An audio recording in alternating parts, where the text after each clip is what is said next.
오늘 우리가 짧게 읽었지만 전체 욥의 대답은 6장 7 장에 전체에 걸쳐서 있지만 우리가 오늘 그 뒷부분을 읽었거든요. 오늘 본문의 어조를 여러분이 캐치를 하셨다라고 생각을 합니다. 어떠세요? 굉장히 절절하죠. 굉장히 이게 그냥 간단한 어떤 평서문이 아니죠. 평서문. 욥기는 다른 어떤 책들보다도 성경의 다른 어떤 책들보다도 감정적인 표현이 굉장히 강하기 때문에 원문 그러니까 히브리어의 원문의 느낌이라든지 그 의미라든지 뉘앙스를 살리는 데 있어서 번역이 굉장히 어려운 책입니다. 우리가 한국어로 읽기는 읽죠. 저도 다른 말씀을 읽을 때 다른 성경을 읽을 때에도 여러 본문을 일부러 참조하기는 하지만 욥기는 특별히 좀 여러 본문들을 같이 읽어요. 왜냐하면 여러분 보시잖아요. "주께서 어찌하여 나를 지키시나이까?" 저게 문장부호 하나가 저게 느낌표가 되거나 뭐 그냥 점이 되거나라고 했을 때 그 느낌이 너무 다르단 말이에요. "주께서 어찌하여 나를 지키시나이까?" 오늘 우리가 읽은 욥의 말들을 뭐 여러 가지 번역의 어려움들이 있지만 그런 어려움들을 뚫고 이 감정이 우리에게 지금 닿는 것을 여러분이 읽으시면서 느끼셨을 텐데요. 오늘 읽은 본문 중에 여러분 어떤 구절이 여러분 마음에 비수를 꽂습니까? 사실 이 욥의 말은 6 장부터 쭉 이어질 때 앞부분에는 친구들에 대한 서러움, '어떻게 나한테 그런 얘기를 하니?' 라는 어떤 서운함이 이렇게 깔려 있고요. 6장 14절 제가 읽어 볼게요. 6장 14절 "낙심한 자가 비록 전능자를 경외하기를 저버릴지라도 그의 친구로부터 동정을 받느니라." 이런 말이에요. 내가 낙심해 가지고 지금 하나님을 찾기도 너무 힘들고 정말 하나님이 어디 있는지 내가 모르겠고 정말 답답해 죽겠는데 "너는 나한테 그런 말 하지 말아야 되는 거 아니야. 너는 나를 좀 품어 주면 좋겠어." 뭐 그런 말이죠. 하나님에 대한 토로가 인제 뒤에 나오죠. 오늘 본문의 16절 "내가 생명을 싫어하고 영원히 살기를 원하지 아니하오니 나를 놓으소서. 내 날은 헛것이니이다." 하나님 제발 나를 놔 주세요. 하나님 더 이상 내가 씨름할 수가 없습니다. 놔 주세요. 여러분 감정이 좀 느껴지세요? 여러분의 삶 가운데 특별한 고통과 고난의 순간 가운데 여러분이 느꼈던 그 영혼의 아픔, 영혼의 어떤 그 감정 강도는 어떠하셨습니까? 이 의인이 고난받는다, 의인이 고통받는다라고 하는 이 감정의 크기에 대해서 우리가 성경 말고 좀 일반적인 상황 속에서 뭐가 제일 와닿을까 여러 가지 있을 거예요. 근데 제가 최근에 인제 그 한국의 교양 프로그램 중에 꼬꼬무라는 게 있어요. 많이들 아실 텐데 꼬리에 꼬리를 무는 이야기 교양 프로그램입니다. 어 저희 아내는 별로 안 좋아해요. 저는 보는 거 되게 좋아하는데 이게 왜 그러냐면 한국의 현대사 이야기들을 하나씩 에피소드를 인제 풀어내는 이야기인데 역사적으로 굵직한 사건들도 다루기도 하지만 뭐 어쩔 때는 그 시대상이 녹아져 있는 어떤 특정한 어떤 범죄나 피해를 받았던 그런 이야기들 특별히 무고한 피해자들의 이야기들을 다루는 그런 이제 프로예요. 그 프로가 왜 인기가 있을까? 인기가 많더라고요. 그 인기가 있는 이유는 아마도 무고한 피해자에 대한 고통 그리고 거기에 대한 관심의 호소, 시각의 변화를 끌어내기 위해 아마 그런 프로가 만들어지지 않았을까. 그래서 그렇다고 생각합니다. '아 이런 일을 당했는데 그 마음이 어떠할까?' 그런 거를 인제 그런 콘텐츠들이 보여주는 거죠. 거기서 보여지는 영혼의 아픔. 아마 보신 분들은 지금 제가 무슨 말을 하는지 이해하실 거예요. 거기서 보여지는 어떤 무고한 피해자들의 영혼의 아픔, 이 세상의 아픔의 크기를 다시 한번 생각해 보고 그에 대한 공감을 끌어내는 이제 그런 프로인데요. 근데 그 프로가 간접적으로 지적하고 있는 게 뭐냐 하면 아픈 사람들을 그냥 보여주는 것만이 아니라 그 당시 일어났던 당시의 어떤 무고한 이들에 대한 세상의 시각과 세상의 편견, 당시의 사건 처리에 대한 거예요. 나중에 와서 이 사건을 다시 리와인드 해가지고 지금이라도 공감하자고 말하는 게 무슨 의미가 있냐? 그런 게 아니지만 사실 어떠한 사건이 벌어지고 있을 그때, 지금도 지금 2023년 아까도 우리 장로님이 기도해 주셨지만 이스라엘 팔레스타인 전쟁, 러시아 우크라이나 전쟁, 이 모든 그 사건들을 우리가 어떻게 받아들이는 그 시대적인 세계관, 저는 이 부분이 욥의 친구들이 보여주는 세계관과 크게 다르지 않다라고 생각을 합니다. 욥의 이야기는 욥의 이야기고 지금 현대사에 일어나는 이야기는 현대의 이야기고가 아니고 왜 이 그때의 피해자들을 향한 그 다른 사람들의 시각과 왜 욥의 친구들의 시각들이 이렇게 겹치는지 모르겠어요. 욥은 막 절규하고 있잖아요. 얘들아 나 좀 살려줘. 하나님 나 좀 살려주세요. 그런데 친구들은 뭐라고 하냐면 분명히 네가 당할 만한 이유가 있을 거야. 네가 지금 내가 지금 당하지 않는 이유는 내가 욥 너랑 다르기 때문에 그런 거야. 뭔가가 넌 잘못했을 거야. 거리를 둡니다. 그러니까 욥이 당하고 있는 고통의 현재, 고통의 그 참담함, 그 아픔에 대해서 공감하기보다는 이 일이 왜 일어났을까에 관심이 더 많은 거죠. 여러분 잘 아시겠지만 우리가 고통을 당해보면 그제야 압니다. 고통의 한가운데 우리가 들어가다 보면 절대로 떨쳐낼 수 없는 질문이 뭐냐면 바로 why라는 질문이죠. 왜? 왜 이런 일이 나한테 일어났지? 왜 이런 일이 나한테 지금 일어났지? 그렇지만 고통의 한가운데서는 특별히 의인의 고통, 그러니까 무고한 고통, 무고해 보이는 고통 속에서는 이 왜라는 질문에 쉽게 답을 찾을 수가 없어요. 그게 고통스러운 거죠. 그래서 진짜 고통의 경험을 통과하신 분들은 타인의 고통에 대해서 오히려 왜라는 질문을 잘 안 하시더라고요. 참 지혜롭다고 생각합니다. 세상은 왜를 계속 찾습니다. 세상은 왜를 계속 찾아요. 세상은 본성적으로 왜를 계속 찾습니다.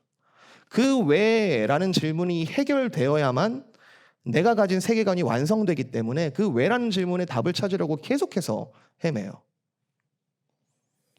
근데 그게 해결되지 않으면 고통도 이겨낼 수 없고 앞으로 당할 수 있는 고난도 내가 받아낼 수가 없기 때문에 그런 왜라는 질문을 계속 질문을 하죠. 그러나 저와 여러분은 오늘 오늘 본문과 욥기 전체를 통해서 그 왜라는 질문에 대한 답을 찾으려는 그 시도와는 다르게 욥을 통하여 아주 대조되고 있는 새로운 세계관을 발견하게 됩니다. 저는 이것을 이렇게 이름 붙이고 싶습니다. 고난에 대한 유실론적 세계관. 고난에 대한 하나님을 믿는 자로서의 세계관은 이 왜라는 질문을 찾아가는 그 질문하고는 질적으로 다른 차이가 있다. 오늘 본문이 그걸 보여주고 있다. 오늘 두 가지 포인트를 말씀드리려고 합니다. 오늘 욥의 이 절규 가운데 우리가 무엇을 발견할 수 있을까? 어떠한 유실론적 세계관을 발견할 수 있을까? 첫 번째, 인간의 마음의 깊은 갈망이 결국 하나님을 향하고 있다. 1번. 두 번째, 하나님은 고난 중에 우리를 계속하여 관여하고 개입하고 계신다.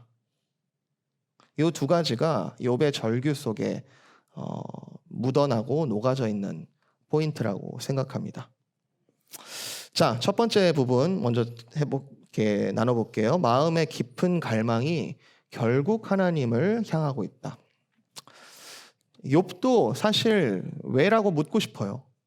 욥도 지금 계속해서 왜라는 질문을 찾고 싶어요. 답을 찾고 싶어요. 사실 많이 묻기도 해요.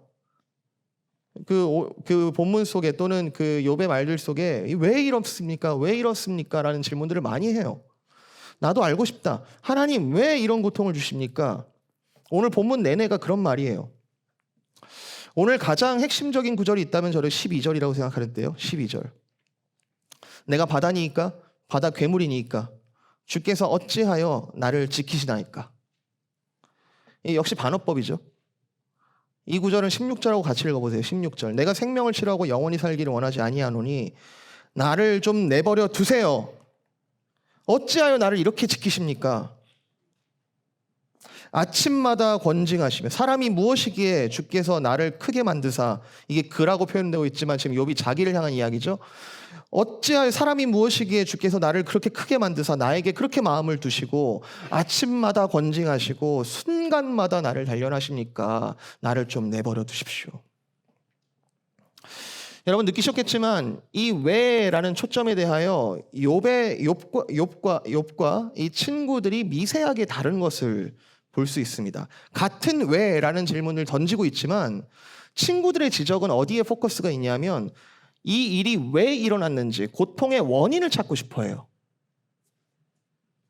고통의 원인이 무엇인가? 그 원인을 찾으면 지금 문제가 해결될 수 있지 않을까? 지금 이것에 관심이 있지만 욥이 찾고 있는 왜는 고통의 현재에 대한 질문이에요. 동시에 이 고통에서 벗어나게 해달라는 하나님께 대한 간구예요. 표현은 젠틀하지 않습니다. 굉장히 거칩니다. 하나님을 공격하는 듯해 보이기도 하지만 나중에 친구들은 또 이런 욥의 표현들을 또 꼬투리 잡아가지고 너 그렇게 불평하면 나중에 이 고통이 더해질 수도 있어. 그런 막 무시무시한 암시를 담아서 생각해 준답시고 또 이야기를 던지고 있죠. 여러분 하나님께 불평해 보셨습니까? 불평해도 되나요? 여러분 어떠십니까? 우리가 거룩하신 하나님께 기도할 때 불평이라는 형식은 절대로 들어가면 안 되는 걸까요? 아이러니하게도 불평이란 하나님을 향한 순수한 갈망이에요. 오히려 고통을 고통이라 말하는 정직한 표현입니다. 속으로는 고통으로 인한 내 안의 불일치와 질문들과 불평이 가득한데 겉으로 괜찮은 채 하고 있으면 사실상 이 고통은 내가 감당할 만하다라는 만용을 부리고 있는 것이고 이 고통을 하나님과 상관없는 것으로 여기고 있는 거나 마찬가지라는 거죠. 그러나 하나님을 믿는 유실론적 세계관을 가지고 있는 자에게 하나님께 대한 불평이라는 것은 오히려 하나님을 믿고 싶어하는, 하나님께 이 모든 문제를 해결해 달라라는 정말 순수한 갈망이자 순수한 간구에 가깝다는 거죠. 11절. 그런즉 내가 내 입을 금하지 아니하고 내 영혼의 아픔 때문에 말하며 내 마음의 괴로움 때문에 내가 침묵하지 않고 지금 하나님께 불평하겠습니다. 제가 사실 이건 좀 헷갈리는데 저도 어려서부터 교회를 다녀서 여러 가지 성경에 익숙해져 있고 그리고 욥기라는 책이 어떤 책인지도 알고 이 욥기라는 책의 흐름이 어떤 흐름인지도 제가 신학적으로 공부를 하지 않았어도 욥이 이런 고통과 이런 대답과 또 이런 흐름들 속에서 이런 하나님을 만났구나 이런 이야기를 알아서 그러는 건지 아니면 제가 예수 그리스도를 통해서 택함 받은 자 그리고 유실론적인 세계관을 가지고 있는 사람의 반응이라는 것이 당연히 그렇게 이어지는 것인지 그런 것인지 제가 잘 모르겠어요. 어느 이유인지 잘 모르겠는데 가장 답답하고 힘들 때 제가 썼던 일기들이 있습니다. 저는 일기를 규칙적으로 쓰는 사람은 아니고 이상하게 주로 힘들 때 써요. 주로 힘들 때 쓰고 기록을 남기려는 목적이라기보다는 감정을 표현하는 수단으로 이렇게라도 적어야지만 조금이라도 숨을 쉴 수 있을 것 같아서 펜으로 쓸 때도 있고 또 타이핑을 할 때도 있어요. 그리고 대부분 쓰고 나선 지웁니다. 쓰고 나선 버려요. 다시 보고 싶지는 않아요. 혹시 남겨뒀다가 언제 누구한테 발견돼가지고 보여질까 봐 지워요. 하고 싶으면 불 태우고 싶은데 불은 좀 무서워서 그래서 디지털로 쓸까 종이로 쓸까 막 고민하다가 보통은 디지털로 써요. 이번에 제가 파일을 정리하다가 몇 년 전에 왜 그랬는지 그때 써서 정말 곱게 스캔까지 해가지고 제가 비밀번호에 비밀번호를 걸어놓은 파일이 있더라고요. 그 마음 아세요? 비밀번호가 혹시 유출되면 안 되니까 비밀번호에 비밀번호를 거는. 열어봤더니 역시나 그때 글 썼던 거지 하면서 안 봤어요. 근데 역시나 그 기록의 패턴이 그래요. 제가 항상 어떤 하나님 앞에 불평이라든지 왜라는 질문이 들 때 제 자신으로부터 나오는 끝없는 질문으로 시작하거든요. 왜 이렇지? 지금 이 상황이 뭐지? 냉철하게 이걸 어떻게 판단하지? 이게 객관적으로는 사람들한테 어떻게 지금 보이는 상황이지? 막 나라는 질문으로 이렇게 시작을 하는 거죠. 조목조목 따집니다. 그렇다고 누구한테 묻는 것도 아니에요. 그냥 막 나 혼자 막 넋두리하듯이 막 쓰는 거예요. 나에게 묻는 건지. 그러다가 어떤 사건이 어떤 그 내가 당하고 있는 이 고통이 누군가와 연관되어 있는 부분들이 있다면 그 사람에 대해서도 막 씁니다. 막 엄마 넌 왜 그랬니? 여러 가지 막 써요. 그런데 이상한 건 항상 그 기록들의 끝에는 하나님이 등장을 해요. 결국에 내가 말하고 싶었던 대상은 하나님께였구나.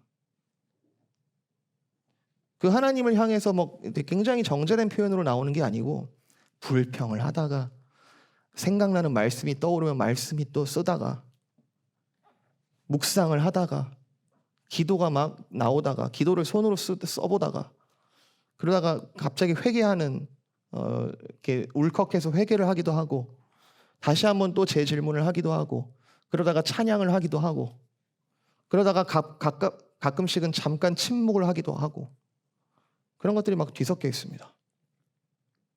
아까도 제가 얘기했지만 이게 제가 욥기를 알아서 이렇게 하고 있는 건지 아니면 유실론적인 어떤 세계관을 가진 사람의 당연한 반응인지는 모르겠지만 그러나 분명한 것은 오늘 본문의 욥도 그 보여주고 있는 것은 마음의 깊은 갈망이 본질적으로 하나님을 향하고 있더라라는 것을 지금 보여주고 있는 거죠. 그것이 불평이라는 표현으로 지금 드러나고 있습니다. 결국 하나님에 대한 갈망은 너무너무 우리가 가야 할 본질적인 길이지만 불평의 형식이라는 것이 문제가 아닙니다. 여러분 아프면 아프다고 해야 돼요. 도와달라고 하려면 도와달라고 해야 돼요. 눈물 뚝뚝 흘리면서 막 악을 쓰면서 아빠 밉다고 막 엄마 밉다고 막 부모한테 막 고사리 같은 손으로 막 주먹질을 해대는 아이들 그거 사실은 도와달라는 거잖아요. 사실은 나 좀 도와달라는 거잖아요. 사실 그게 맞잖아요. 그게 가장 순수한 갈망이자 순수한 의지 아닙니까? 목회를 하다 보면 가끔씩 이런 분들도 만납니다. 고통과 고난의 파도가 더 이상 마주하고 싶지 않아서 감정이 동요되지 않는 편을 택하는 분들. 그냥 표정과 온몸을 굳어지는 편을 택하는 분들. 한편으로 이해됩니다. 너무나 얼마나 힘들었으면 얼마나 그 PTSD가 너무나 컸으면 그럴까 이해됩니다. 그러나 고통과 고난을 만난 우리들의 가장 끝에 있는 갈망은 사실 하나님께 대한 우리의 소리죠. 애초에 내가 해결할 수 있었으면 그건 고통이라고 안 부릅니다. 고난이라고 안 불러요. 이런 점에서 욥의 오늘 외침들은 되게 투머치네 라고 할 수 없는 하나님을 향한 순수한 갈망이죠. 오히려 우리의 마음을 너무 잘 대변하고 있고 역설적으로 이런 본문이 우리에게 하나님께 나아가는 사다리가 되어주고 있죠. 첫 번째, 택하신 자의 마음의 깊은 갈망은 결국 하나님을 향하게 되어 있다. 두 번째, 그럼 하나님께서 이런 욥의 절절한 갈망 가운데 무엇을 하시는 분이실까? 욥이 지금 오늘 이 본문에서 고발하고 있는 것은 하나님 아무것도 안 하고 계시다는 거예요. 하나님 왜 가만히 계십니까? 근데 또 하나 아이러니하게 발견하는 것은 욥이 또 발견하는 것은 하나님께서 아무것도 하고 계시지 않다라는 또 발견이에요. 오히려 하나님께서 적극적으로 나와 함께 계셔서 미치겠다는 거예요. 오히려 하나님께서 적극적으로 지금 이 고통에 대해서 해결은 안 해주시는 것 같은데 이 고통 가운데 하나님께서 함께 계심이 계속해서 발견되니까 내가 미치겠다는 거예요. 13절. 혹시 내가 말하기를 아무도 보지 않는 내 잠자리에 들어서 내가 그 잠자리에 누워서 베개가 눈물에 젖도록 내가 거기서 막 소리를 치고 거기서 내가 위로를 얻으리라 라고 할 때에 14절 주님께서 꿈으로 나를 놀라게 하시고 환상으로 나를 두렵게 하시나이다. 내가 피할 곳이 없습니다. 15절 이러므로 내 마음이 뼈를 깎는 고통을 겪느니 차라리 내가 숨이 막히는 것과 죽는 것을 택하리이다. 절 차라리 죽여주십시오. 절 차라리 여기서 끝내주십시오. 그런데 왜 이렇게 계속 관여하고 계시는 겁니까? 왜 이렇게 작은 인간의 삶에 하나님 일일이 관여하고 개입하시는 것입니까? 17절 사람이 무엇이기에 주께서 그를 크게 만드사 그에게 마음을 두시고 아침마다 만나주시며 아침마다 무엇이 옳은 일인지를 말씀해 주시며 순간순간마다 나를 그렇게 단련하십니까? 주께서 내게서 눈을 돌이키지 아니하시며 내가 침을 삼킬 동안도 나를 놓지 아니하시기를 도대체 어느 때까지 하시겠습니까?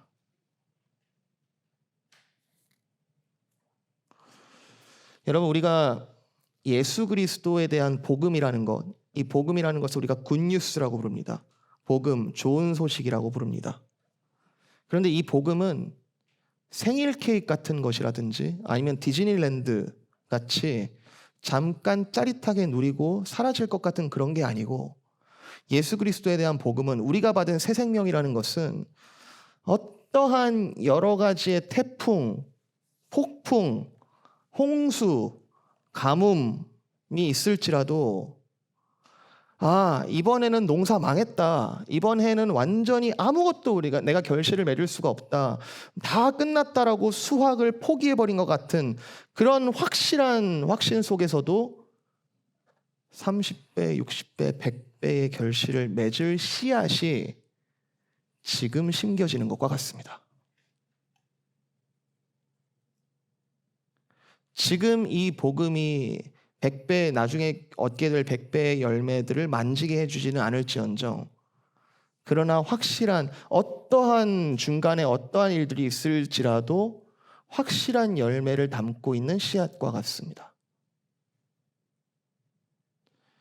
좋은 소식의 본질은 환경에 영향을 받지 않습니다.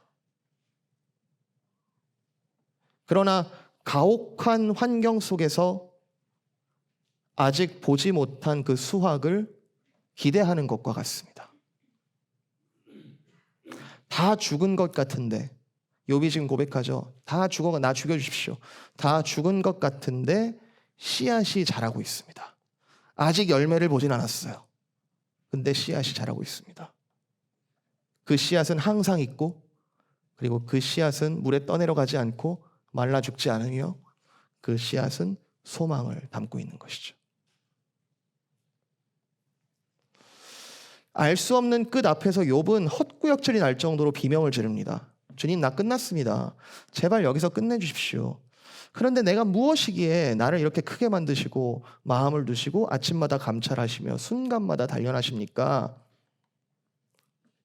지금 고난 중에 특별히 하나님께서 함께 계셔주시는 게 아니라 사실 하나님은 항상 그와 함께 하셨고 항상 같이 계시는데 고난 중에 이것이 더 크게 보이기 마련이죠. 십자가 위에서 그리스도께서 비명을 지르십니다. 엘리 엘리 라마 사박다니 나의 하나님 어찌하여 나를 버리셨나이까. 하늘이 어두워집니다. 진짜 버리셨다라는 것을 모두가 믿을 정도로 자연현상으로 보이시는 하나님의 확증입니다. 진짜 다 끝났습니다. 하나님의 아들이 오셨는데도 그동안에 수많은 기적들이 있었음에도 진짜 다 끝났습니다. 그런데 그 그리스도의 고난, 그 그리스도의 순환, 그 그리스도의 죽음이라는 것은 그분이 마땅히 당해야 할 원인과 결과가 분명한 일들이 아니고 의인의 고난이었죠. 인간의 연약함, 헛됨으로 인한 모든 고난을 대신 짊어지신 고난이었습니다. 그의 죽음으로 휘장이 찢어졌고 씨앗이 죽은 줄 알았는데, 그 씨앗이 죽은 줄 알았는데 거기서부터 새 생명이 태동합니다. 그가 살아나심으로 그를 믿는 자가 살아났습니다. 저와 여러분은 매번 다 죽어가는 줄 알고 매번 다 죽은 줄 아는데, 성경의 증거는 그를 믿는 자마다 영원히 살리라라고 선언합니다. 그 증거가 성령이죠. 성령 하나님. 성령께서 고난 중에 우리에게 계속 개입하십니다. 침을 삼킬 동안에도 정말 아침마다 권징하시며 정말 순간마다 단련하시는 그 성령님께서 그 증거입니다. 이 개입이 욥의 고백처럼 고통스러워 보일 수는 있습니다. 마치 출산 전의 산모의 두려움과 고통처럼요. 그러나 새 생명을 받아든 순간 모든 고난은 그때야 비로소 해석되죠. 20절, 21절을 보면은 욥은 다시 답이 없는 채로 다시 촛불이 꺼지는 느낌이에요. 다시 제자리로 돌아간 느낌이에요. 하나님을 향한 불평이 섞인 하나님에 대한 순수한 갈망의 외침, 그리고 그 가운데 발견하는 하나님의 떠나지 않으심, 그럼에도 불구하고 나와 함께 계속해서 순간마다 함께 하시는 그 하나님을 발견해 놓고는 다시 자기의 질문으로 돌아가는 느낌이에요. 내가 또 버리고 싶다. 그렇죠. 여러분, 고통이라는 것은 우리가 한순간 그냥 내가 믿음이 생겨가지고 내가 슈퍼맨처럼 갑자기 다 일어나고 이런 게 아니죠. 정말 어렵습니다. 어렵습니다. 그러나 이 그리스도의 죽음과 부활하심을 맛본 제자들 그리고 사도들은 여전히 고난들을 만나지만 완전히 다른 얘기를 합니다. 고난에 관한 대표적인 책이 베드로 전서인데요. 이번에 한번 찾아볼게요. 베드로 전서.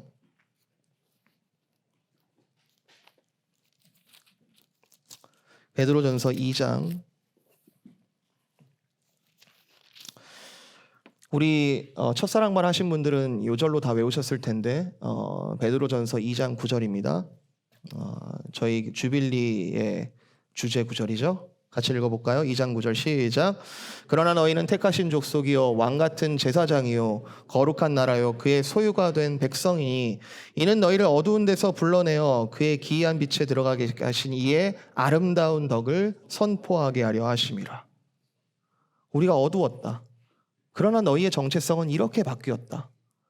그리스도께서 그 의인의 고난으로 말미암아 너희가 어떠한 고난을 당할지라도 이러한 정체성이 있으니 4장 12절 같이 읽습니다. 시작. 사랑하는 자들아 너희를 연단하려고 오는 불시험을 이상한 일 당하는 것 같이 이상히 여기지 말고 오히려 너희가 그리스도의 고난에 참여하는 것으로 즐거워하라. 이는 그의 영광을 나타내실 때에 너희로 즐거워하고 기뻐하게 하려 함이라. 너희가 그리스도의 이름으로 치욕을 당하면 복 있는 자로다. 영광의 영 곧 하나님의 영이 너희 위에 계심이라. 고난 중에 계신 분들한테 당당하게 이 말을 하기는 타이밍상 어려움이 느낄 때도 있고 정말 그때 어떤 그냥 말없이 안아주는 것이 가장 큰 지혜일 때도 있습니다. 그러나 성경은 계속해서 우리에게 증언하는 것은 이 고난이 이 고난으로 끝이 아니다라는 것을 계속해서 이야기해주고 있어요. 오히려 의를 위한 고난은 그리스도의 남은 고난을 채우는 것이고 그리고 그로 인한 영광의 상급이 같이 기다리고 있다라는 것을 이야기해주고 있습니다.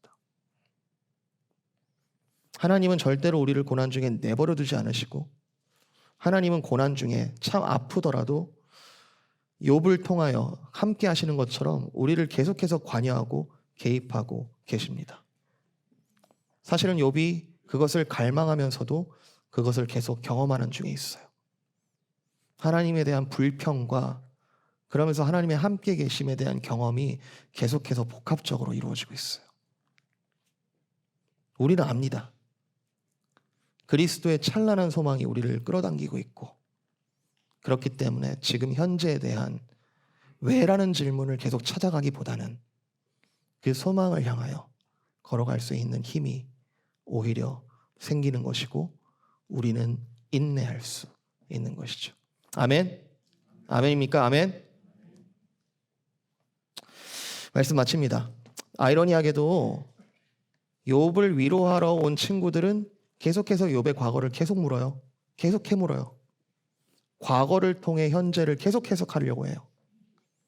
그렇지만 하나님께서는 욥의 고난 자체에 계속 개입하시고 간섭하시고 관심을 두고 계십니다. 욥의 과거는 묻지 않으세요. 사실 물을 필요가 없어요. 1장, 2장이 나왔잖아요. 욥은 자기 죄 때문에 고난을 당하는 게 아니라 의를 위하여 고난받는 것이기에 사실 과거와 상관이 없어요. 미래는 이미 소망의 말씀대로 우리를 붙잡고 있습니다. 그리스도께서 우리를 이렇게 인도하고 계시는구나. 그가 가장 극악한 고난을 부활로 이기셨구나. 따라서 이 고난 중에, 우리가 당하는 고난 중에 우리에게 주님께서 만들어내시는 성령의 선물 중에 하나는 인내의 선물입니다. 유명한 구절입니다. 로마서 5장 3절. 우리가 환난 중에도 즐거워하나니 이는 환난은 인내를, 인내는 연단을, 연단은 소망을 이루는 줄을 우리가 알미로다. 우리 하나님께서 고난을 통과한 자만 필터링 해가지고 데려가지 않으십니다. 모든 불평을 받아내주고 계시고 고통 중에 함께 하시는 하나님, 예수님께서 고아와 과부와 가난한 자들과 병자들의 친구가 되어주셨던 것처럼 고난 가운데 함께 하시는 하나님, 그것에 대한 감사가 이번 한 해를 여러분이 어떤 한 해를 사셨다, 여러분이 자평하실지라도 여전히 나와 함께 하신 하나님에 대한 감사가 넘치시는 이 시간들이 되셨으면 좋겠습니다. 그리고 교회의 본질이라는 것은 연약하고 고통받는, 현재에 연약하고 고통받는 자들에 대한 자비와 사랑, 그 관심이 교회의 가장 중요한 본질 중에 하나일 겁니다. 더욱 믿음으로 단단하여지고 더욱 소망을 잡고 더욱 두려움 없이 사랑에 뛰어드는 저와 여러분 되시기를 주님의 이름으로 축복드립니다.